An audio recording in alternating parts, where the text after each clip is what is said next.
Bonjour à tous et bienvenue à une nouvelle émission de la Pause Café de l'ASDUL. La Pause Café de l'ASDUL est une initiative organisée par l'Association des étudiants au cycle supérieur en droit et qui consiste à rencontrer différents intervenants pour parler des enjeux académiques qui concernent les étudiants au cycle supérieur. Aujourd'hui, on a la chance et l'immense honneur de recevoir Monsieur le doyen, Alexandre Stilios. Bonjour. Bonjour Eugénie. Vous êtes nouvellement doyen à la faculté de droit depuis cet été 2025, mais vous faites partie en fait du corps professoral de la faculté depuis 2011. Vous êtes spécialiste en droit pénal et procédural. Et vous êtes titulaire d'un doctorat en droit de l'Université de Montréal, mais vous avez aussi étudié en France et aux États-Unis. Vos travaux portent sur la légitimité des institutions pénales, les droits des personnes accusées, l'influence des émotions dans le procès criminel, ainsi que sur les théories critiques du droit. Et vous êtes très engagé dans notre faculté. On est très content de vous avoir aujourd'hui. J'ai fait un bon portrait de votre profil. Oui, merci beaucoup pour cette présentation. Et puis, je suis ravi d'être là. Puis, je suis encore une fois ravi de pouvoir communiquer, même si ce n'est via des écrans interposés, avec les étudiantes et les étudiants qui composent les cycles supérieurs. Merci beaucoup. J'aimerais vous poser une première question. Est-ce que vous pourriez nous parler un peu du rôle du décanat et de sa mission au sein de la faculté de droit? Très bonne question. Alors, le rôle du décanat, d'abord, c'est un lieu de direction, mais je dirais aussi que c'est un lieu de coordination, surtout un lieu de coordination et un lieu d'écoute, parce que d'abord, il faut veiller à la cohérence et à l'équilibre des activités, de l'ensemble des activités facultaires, outre veiller à la qualité des programmes, soutenir la recherche, gérer les ressources humaines et financières de la faculté. Mais ce qu'il y a de plus difficile, évidemment, et ce qu'il y a certainement de plus sensible, c'est de veiller à la vie collective. Alors, pour cela, il y a 3 principes qui doivent animer le décanat. D'abord, c'est d'être à l'écoute, parce que on communique et on interagit avec des personnalités multiples, différentes, d'instaurer un climat de confiance.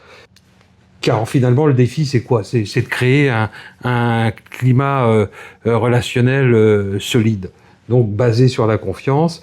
Et puis, troisième préoccupation majeure lorsqu'on assume ses fonctions, c'est d'être transparent lorsqu'on prend des décisions. D'abord parce que ces décisions doivent être comprises. Il faut expliquer, elles doivent être expliquées, mais également expliquer les origines d'une décision ou d'une orientation, etc. Et puis ces décisions-là doivent aussi, à la fin de la journée, d'être complètement assumées. Donc c'est pour ça, écoute, confiance, transparence, c'est ce qui va animer mon décanat. Est-ce que je réponds à vos questions? Mais oui, tout à fait. Mais je vous remercie. Puis je pense que c'est des orientations et des priorités qui sont très importantes. Puis je me demande à ce niveau-là, comment est-ce que vous pensez que ces objectifs, ils sont alignés surtout pour les étudiants des cycles supérieurs? Donc, quelles sont, selon vous, les grandes priorités actuelles du décanat, mais en matière vraiment de formation, de recherche et de vie facultaire? Donc, vraiment plus pour les étudiants au cycle supérieur. Alors, pour les étudiants au cycle supérieur, d'abord, c'est évidemment d'offrir des formations de qualité et aussi faire en sorte que l'encadrement soit de qualité. Il y a 2 préoccupations majeures. Outre la formation de qualité, c'est aussi la réussite étudiante. Et donc, c'est accompagner les étudiants dans leur cheminement académique le mieux possible, de prendre en considération également que les études supérieures, c'est particulier, c'est souvent un travail solitaire où l'isolement, l'angoisse de la rédaction, la procrastination, donc les problèmes de gestion du temps, de gestion de l'agenda, les enjeux financiers, tout ça, c'est des paramètres préoccupants qui doivent être justement au cœur de nos préoccupations. Alors pour cela, il faut multiplier, à mon sens, les canaux de communication, mais qui doivent revêtir quand même une certaine simplicité dans les relations, c'est de créer des espaces de discussion sécuritaires où on va pouvoir se dire les choses. Donc, les enjeux pour les étudiants, c'est les enjeux d'encadrement, les enjeux de matériel également, de pouvoir avoir des lieux de travail et de rédaction tout à fait adéquats. Puis il y a aussi des enjeux, disons-le, de bien-être et de santé mentale auxquels aussi il faut attacher une importance également. Et donc voilà. Et puis en plus, les études supérieures sont un peu tributaires de l'actualité et de l'évolution de la société, mais ça, c'est peut-être un point dont on pourra discuter par la suite. Mais oui, certainement. Vous nommez plein de choses extrêmement intéressantes pour les étudiants au niveau de l'encadrement, mais aussi, il y a des ressources qui existent pour aider. Vous parlez de santé psychologique. Je pense que ça, c'est un des éléments très importants. Vous parliez de l'encadrement, mais à la faculté de droit, on a toutes sortes de belles ressources pour accueillir, aider, encadrer les étudiants. C'est bien de le souligner, et puis ça, c'est des projets, des programmes qui ont été initiés par les décanats précédents. Donc, moi, je suis dans une continuité. Là-dessus, j'ai rien inventé. Donc, mais il faut justement peut-être amplifier ces ressources-là et puis et créer davantage de proximité entre les êtres finalement. Ne pas oublier que derrière un étudiant ou une étudiante, c'est un être humain avant tout et pas simplement un dossier académique. Tout à fait. Mais vous parliez des plans des anciens décanats, mais il y a le plan aussi de votre décanat, avancer ensemble pour relever les défis facultaires de demain.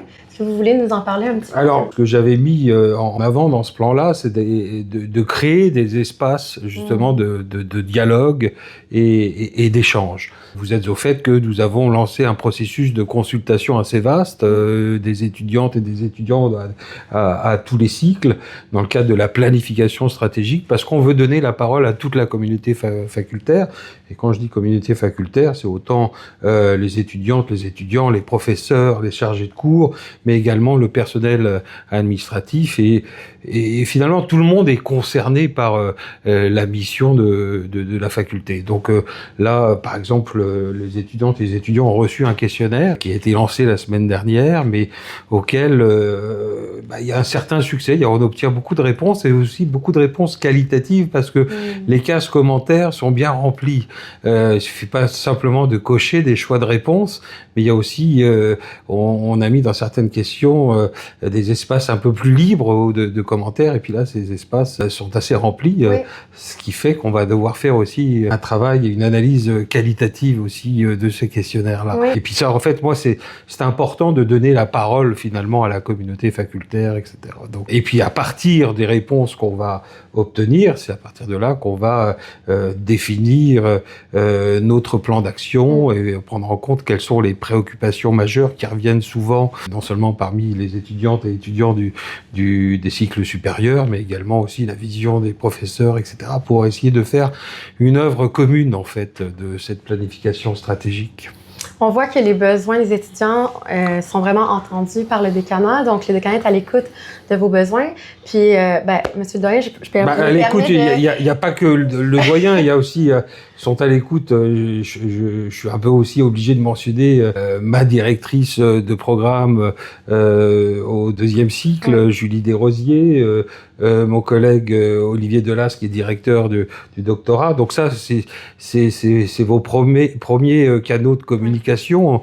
Et ensuite, il y a mes vice-doyens, mon vice-doyen aux études, Reza Morani-Nejad, ma vice-doyenne à la recherche, Christine Vézina, qui sont à l'écoute, et puis et moi également. Donc on pratique une politique de la porte ouverte, et puis en plus aujourd'hui vous avez un local, donc oui, effectivement, on reçoit même, on a maintenant des permanences pour accueillir les étudiants. Moi je suis venu 2 fois déjà cette semaine, vous faire un clin d'œil, et voilà. Donc mais bon, j'ai quelques acquaintances avec certaines et certains d'entre vous, mais voilà, au moins on a un lieu. Je me permets de faire du pouce, c'est ce que vous dites, juste pour donner un peu d'informations aux étudiants. Donc effectivement, on reçoit des sondages de la part des facultés où est-ce qu'on peut donner notre opinion, mais aussi un autre moyen de s'impliquer, ce serait de s'impliquer dans les comités facultaires où est-ce que les étudiants ont vraiment aussi une place pour partager leurs opinions sur tout ce qui se passe au niveau du plan d'action de la faculté.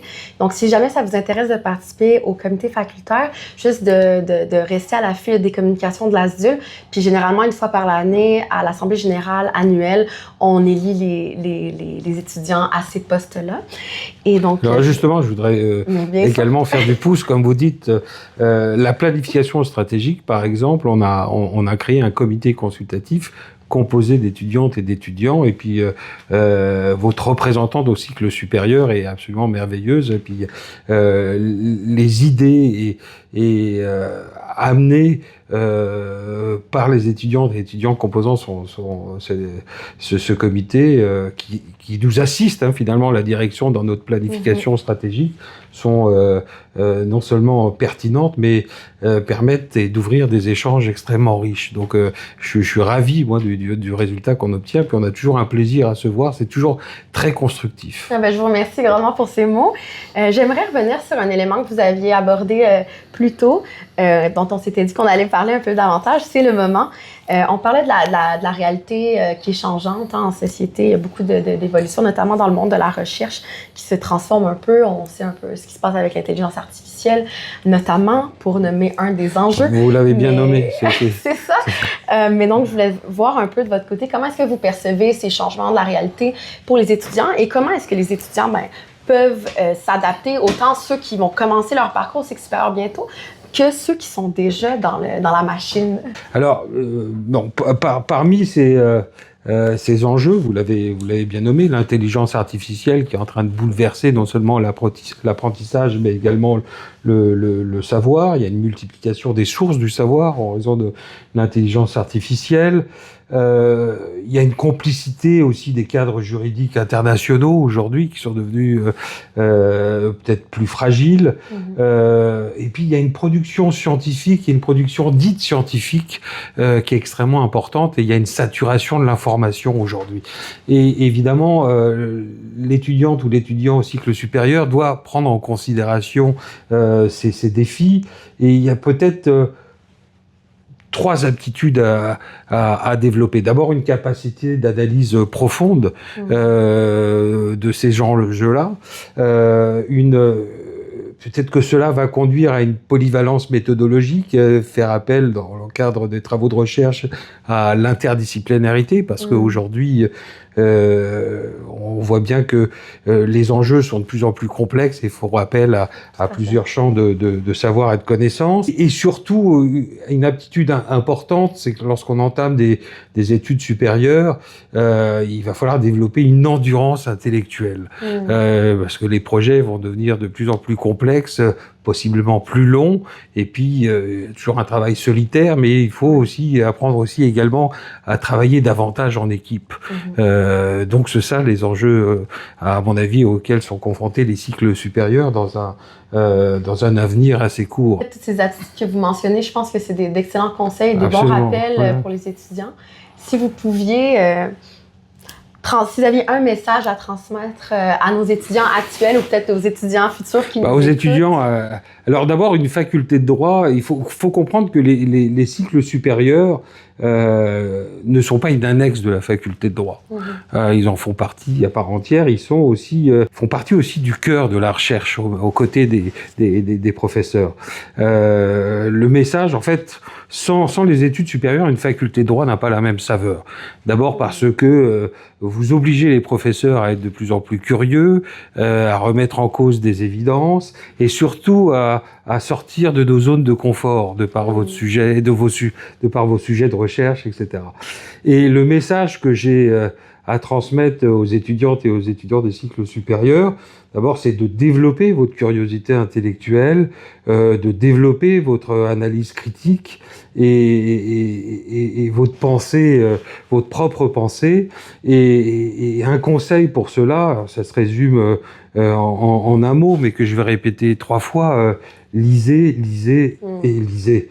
Ce que je souhaiterais, moi, dans le cadre de mon décanat, c'est d'instaurer l'idée que le savoir est avant tout un plaisir. Apprendre pour le plaisir, il faut que ça soit, moi j'appelle ça la volupté du savoir, et c'est quelque chose auquel je crois beaucoup, et une fois qu'on a ça en tête, vous allez voir que les choses se déroulent d'elles-mêmes. Je vous remercie. Je pense que c'est des magnifiques mots de fin. Je vous remercie immensément pour votre présence aujourd'hui. Je vous remercie d'avoir écouté cette émission. Restez à l'affût pour les prochaines et n'oubliez pas de vous abonner à tous nos réseaux. Donc, compte Instagram, Facebook, WhatsApp, LinkedIn, autant de la faculté de droit que de l'ASDUL. Vous êtes les bienvenus sur nos canaux et merci. Alors, ne me cherchez pas sur les réseaux, je suis sur aucun réseau, mais venez me voir à mon bureau. Moi, je viendrai vous voir au local de l'association. Voilà, c'est ça. Merci beaucoup. À très bientôt. Au revoir.